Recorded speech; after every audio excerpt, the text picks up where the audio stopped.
So Ben is a friend that I met in Japan when I was out with my uncle eating some takoyaki. He is a missionary that has moved all the way from his comfort of Wisconsin to Japan to follow his sense of mission. My heart always gets hot with passion and hope whenever I meet people who are willing to give up their personal comfort for a purpose that benefits the whole. He approached me as I was eating my takoyaki and asked if he could pray for me. I was so moved by his heartfelt gesture, as well as the sincere prayer that followed for my health and well-being.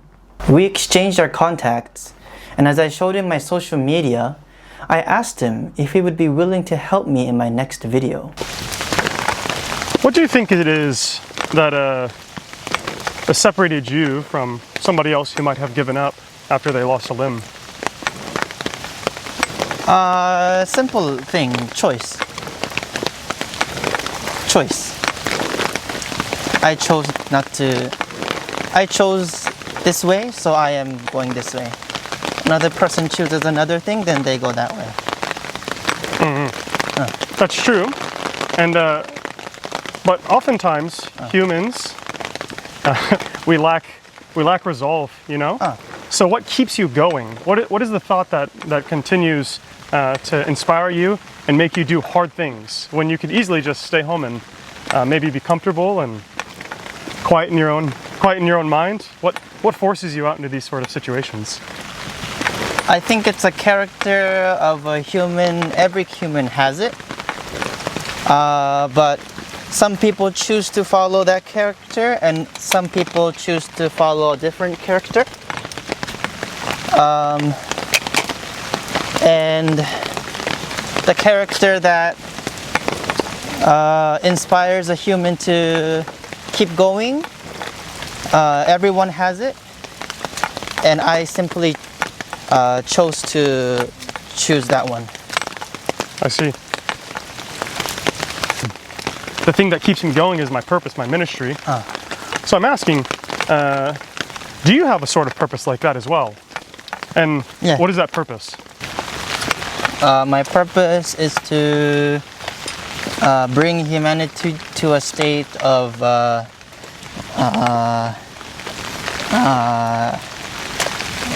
one way to say is oneness. Mm-hmm. Togetherness, maybe? Yes. That is my goal, my dream that keeps me going. So people can be inspired by it, but what will make that draw them out of their own presuppositions about humanity and into alignment with this vision as well? Honestly, I don't know. But all I do is what I can do. That's fair. So I just sincerely hope that people will be able to feel something from my videos.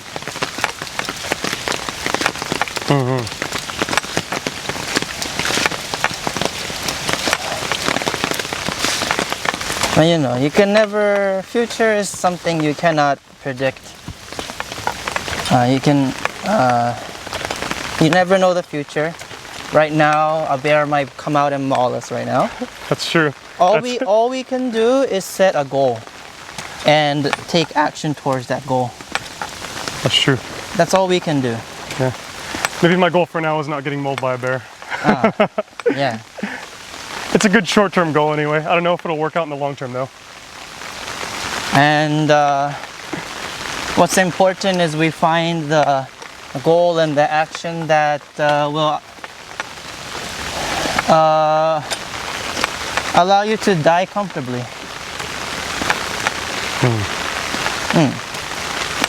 I think that's important. What I want most is a glorious death. To die with honor? Yes. Die with respect for myself and love for myself. Yeah. You said before that you, as a high school student, you're a bit unrestful with the current life trajectory that you had, and it caused you to start searching for some meaning, right? Yeah. Why was it that you ended up on this particular line of belief? What made this stick out to anything else? There are many paths you can take, but you chose this one. What made it seem preferable for you? What path? We would call it New Age spiritualism.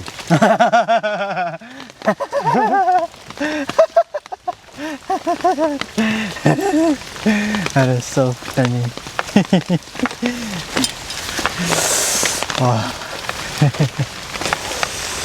That's the name of the path I'm on, is it New Age spiritualism? Yes, New Agers. New Agers, we call them.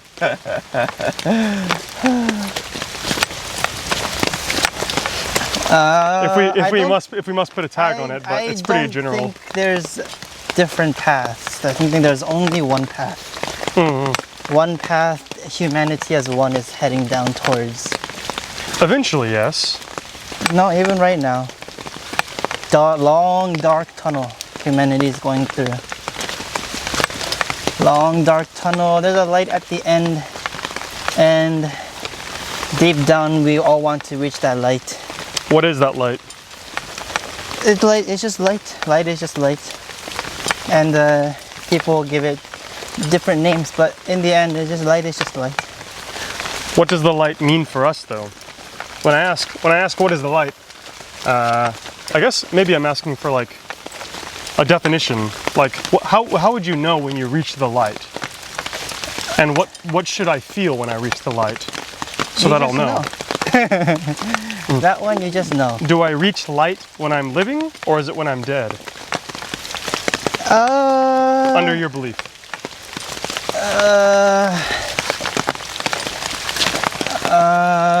Is it different for each person? There's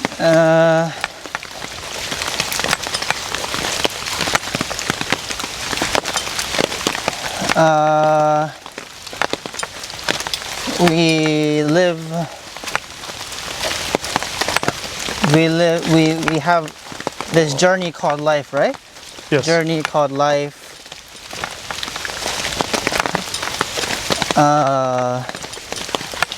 It's a journey towards a destination, right? And then at the same time, like you also say, the journey is the destination, right? Mm-hmm. So two things can be true at the same time. Understand? It's not black or white. It's not A or B. A bit gray, right? The cosmos doesn't operate under the presumption of black or white. It just is. Yeah, that's true. And then humans try to understand using logic. The logic can only understand through the lens of black and white.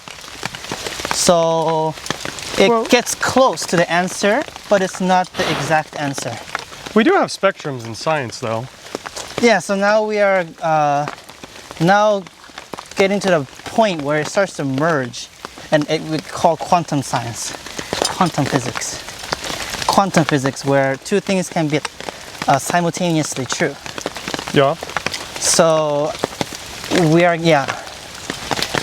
But under like Newtonian physics, right? We can get close to it, but we cannot fully understand the actual picture, because in the end, it just is what it is. It just is. Yes, that's true. That's true. But I think it's not something like your question of sure. Is that light? What is that light? Please define it. Is it something you get it when you die, or when you're living? Well, I guess the root of my question is, if you can't pinpoint what the light is, how you know when you're feeling the light, when the light is, then how do you know there's a light at all? Because I guess what's the evidence of the light? Evidence is I feel it and I trust it. Yeah. But if I don't feel that light, how can you convince me there is one? I'm not trying to convince you at all. Anyway, I suppose the reason I'm asking this question is your goal is to unite humanity Yeah. and to bring them into togetherness. Yeah. Presumably under your philosophy of life, but maybe not. But nonetheless, it would be good if this philosophy of life, this way of living, at least you could define this particular light and give it evidence for this light rather than I feel it, because then people would have some kind of goal to strive towards if they have an emptiness that they're seeking to fill. You know what I mean? That's the hard part. Is simply through logic cannot be explained. That's why Sure. that's why I put myself through this, through doing difficult things. Because what I am trying to convey, it's not a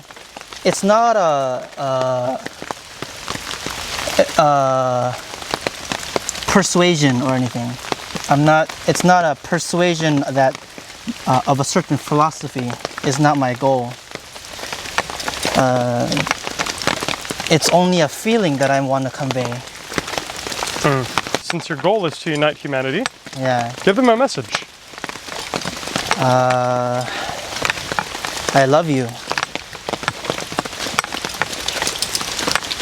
I love you is my message. Yeah. That's a lot of friends to keep. Not friends. Huh? Friend, not this person is my friend and that person is not my friend. Not that kind of thing.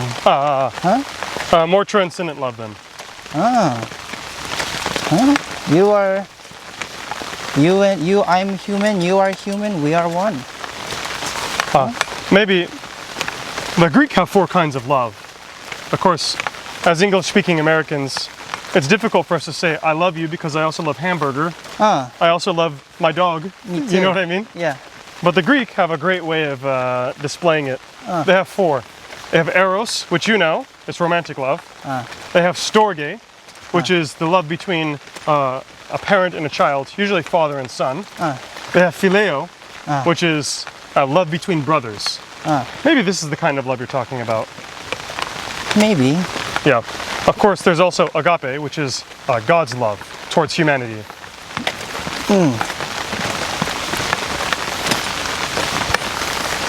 Yeah, there's 2 types of love. Conditional love and unconditional love. Fair enough. So How would I you- guess to put it simply, right? Yeah. To please your question, what I'm trying to convey is unconditional love. I see. Okay, we'll pretend this is the top. Yay, we made it! Now it's done. Wow, it's really flat here up at the top of this small mountain, isn't it? I want to love myself. I want to show to myself I am a holy human. I want to show to myself I am a holy, great human. Really badly. Even if it costs my life.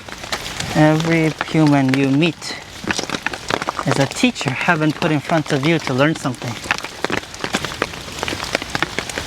But to be able to get to that mindset, first you need to have the desire to love yourself.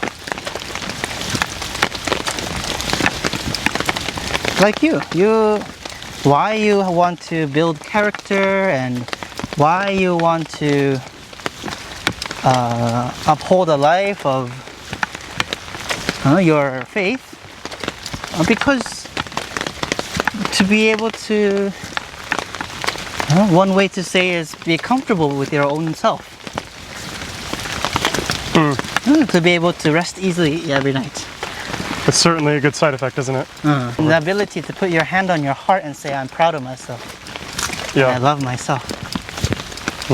It's not, I am better than this person. That's arrogance. Yeah. But to be able to say, I love myself.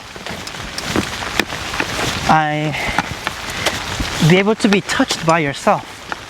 Wow, I am doing all these, I am putting myself through these challenges and I'm, putting myself into these difficult. Wow. Huh? Some people may say that hiking on a mountain while it's raining is not self-love. Oh yeah. Yeah, that's right. I cannot control the way people perceive things. That is not my, nor is it my desire to control it. Right.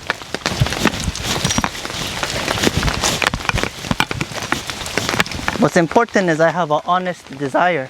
Mm-hmm.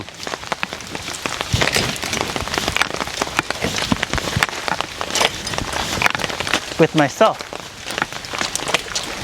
What's important is I'm honest to myself. Do you think there's a possibility that self-love can inhibit oneness with humanity? Like humans living together under one mindset and striving towards the same goal? No, that statement doesn't make sense because self-love is oneness. But self-love concerns the person, the one person, the individual. No. Self-love when true self-love, you get to a level. Inside of me is humanity. Inside of me is the entire humanity. So it no longer becomes about just me. I am connected to every human on this planet.